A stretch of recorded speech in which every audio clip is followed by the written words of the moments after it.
হাই everyone, পোনপ্ৰথমে মোৰ চেনেললৈ সকলোকে স্বাগতম জনাইছোঁ। আজি আহিছোঁ আমি উডাল বাকলাত ৰাস চাবৰ কাৰণে। এইবাৰ উডাল বাকলাত পোনপ্ৰথমবাৰৰ বাবে ৰাস হৈছে আৰু ৰাসখন ইমান ধুনীয়া হৈছে। যদিও প্ৰথমবাৰ ৰাস হৈছে, ৰাসখন কিন্তু বহুত ধুনীয়া পাতিছে আৰু মানে পাটাচাৰকুচিত আমি যেনেকুৱা ৰাস চাওঁ, হাউলিত যেনেকুৱা ৰাস চাওঁ, তেনেকুৱা যেনে লাগিছে আৰু ৰাসখন চাই কিনে বহুতেই ভাল লাগিছে। যদিও প্ৰথমবাৰ এইবাৰ কাহিলীপাৰা উডাল বাকলাত ৰাস হৈছে, বহুত ধুনীয়া হৈছে ৰাসখন।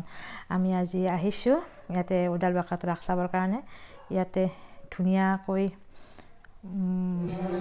সকলো ৰাসত যেনেকৈ দিয়ে মূৰ্তিবিলাক, তেনেকৈয়ে মূৰ্তিবিলাক ইয়াতে দিছে, সকলোবোৰ দেখাইছে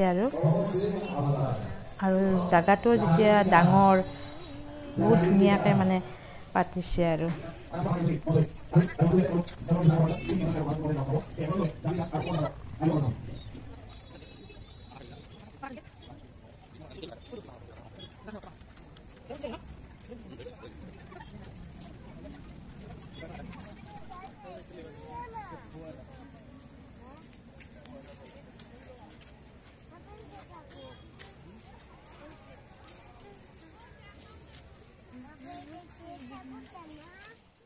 এয়া হৈছে মূল ৰাস মণ্ডপ।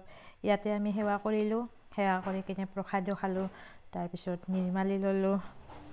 তাৰপৰা আৰু এইফালে মূৰ্তিকেইটা চাই গৈ আছোঁ আৰু ধুনীয়াকৈ বনাইছে। সকলো মানে শ্ৰীকৃষ্ণৰ দৃশ্যবিলাকে দেখাইছে আৰু ইয়াতে এই ৰাসখনত ছেকেণ্ড দিনা কৰিশ্মা নাথো আহিছিল বোলে, আমাৰ পেপে খ্যাত কৰিশ্মা নাথ। তাইক ওচৰৰ পৰা চাব ইচ্ছা আছিলে, পিছত গমেই নাপালোঁ আমি যে কৰিশ্মা নাথ আহিছিলে। ইয়াত আহিহে গম পালোঁ কৰিশ্মা নাথ আহা বুলি।